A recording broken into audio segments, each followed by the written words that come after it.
Assalamu alaikum viewers. Welcome to Siyasat.com English News. I am Ayman Umar. The Siyasat Daily and MS Education Academy, in association with Lord's Institute of Engineering and Technology, will be holding an educational fair for students wishing to pursue studies in engineering, medicine, pharmacy, management, and B.Ed courses. The session will last from 26th till 28th of September. It will be held at the Mehboob Hussain Jigar Hall at the Siyasat office in Abbots. Each day session will last from 11 am to 5 pm. One can meet the representatives of numerous institutions who will be all under the same roof. Different representatives of educational institutions will be at your disposal under one roof. Other benefit of this educational fair will be it will provide complete guidance and personal counseling for applicants. The US Consulate in Hyderabad is likely to start conducting interviews for visas in November. There are indications that the travel curbs on Indians who have taken the COVID-19 vaccination will be ended and their entry would be permitted in the United States. In the wake of the American government's decision to permit Indian entry into the US, the American consulate staff has started planning a work policy to process visa applications in an efficient manner.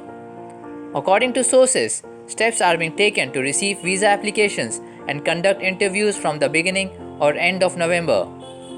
Currently, due to the COVID-19 pandemic, only interviews of those students who have succeeded in getting admissions to the United States universities are being conducted. But from November end, visas of all categories will be issued. Telangana High Court today pulled up the state and central governments on corona test, including related medicines in emergency services and CCGRA and RT-PCR test. On a petition on corona, the High Court expressed displeasure at the state government for not taking measures to inoculate teachers and the students in the schools and colleges. The court directed that vaccination to all the people should be completed in the state in 3 months and for the students in 2 months. It trapped the government for not submitting a report on the CCRGA plan and the plans to contain the third wave. Director of Public Health Services, Srinivas Rao, informed about the steps being taken to vaccination. He submitted details on plans and said that a policy decision by the government will help them take a decision on CCGRA. India's first ever mosque and the oldest in the subcontinent is all set to welcome back devotees and the general public after regaining its past glory and grandeur. The classic beauty and humble style of the Chiraman Juma Masjid, dating back to 629 AD, was restored after a painstaking renovation and conservation process spread over nearly 30 months under the state-run Muzeris Heritage Project. PM Naushad, the managing director of the MHP, have said that the mosque is located at Kodunkola Taluk in the central Kerala district. The heritage structure was recreated in tune with its original character and aesthetics at a cost of 1.14 crore rupees. According to oral tradition, Chiraman Perumal, as the king, went to Arabia where he met the Prophet peace be upon him and embraced Islam in the early 7th century. From there he had sent letters along with Malik ibn Dinar as a Persian scholar who travelled to India. Dinar is believed to have built the masjid in 629 AD, 5 years after the king's death. Sarwar Aziz, former national footballer and Air India official in Jeddah, passed away on Tuesday night at his home in Paramount Colony in Tolichoki, Hyderabad. Aziz, who was 67 years old, after playing football for Customs Department in Hyderabad for several years, had earned a name for himself, took an early retirement and went to Jeddah, Saudi Arabia. After taking an odd job or two, Aziz joined Air India and worked with that organization for 35 years. Aziz is survived by his wife and 3 sons. A meeting of various Muslim organizations at Kozhikode on Wednesday discussed the now controversial statement made by a Catholic bishop on prevalence of love and narcotic jihad in the state, wanted him to withdraw his remark.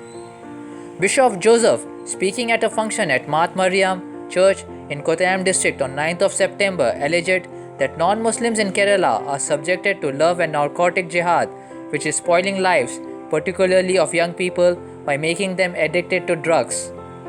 Addressing the media soon after the meeting had ended, senior IUML leader Panakat Sadiq Ali said the statements made by the bishop was out of place and it clearly pointed towards the Muslim community. The meeting concluded that the bishop should withdraw his remark. He said that the government should not also be an onlooker and should intervene. Special representatives of Pakistan, Russia, and China has agreed with the Taliban to maintain contacts at the recent consultations in Kabul, the Russian Foreign Ministry said on Wednesday. The statement added that the Taliban emphasized their special focus on promoting relations with Russia, China, and Pakistan. This comes as the 76th UN General Assembly began the high-level week started on 21st of September. The United States and all other major countries around the world are taking a wait-and-watch approach with regard to recognizing the Taliban, while the other stakeholders are restraining themselves to recognize the new Taliban regime in Afghanistan. Pakistan is in a hurry to recognize and boost the caretaker Islamic Emirate. Saudi Arabia's monarch has expressed hope that the kingdom's direct talks with Iran will lead to confidence building as the two bitter regional rivals take small steps towards dialogue following several years of heightened tensions. King Salman made the remarks in a pre-recorded speech delivered to leaders gathered for the UN General Assembly on Wednesday. He said Iran is a neighbor of Saudi Arabia and that the kingdom hopes talks between the two nations can lead to tangible results that pave the way to achieving the aspirations of the region's people. He cautioned, though, that relations must be based on respect of national sovereignty and the cessation of support for sectarian militias. That's it for today. Thank you, viewers.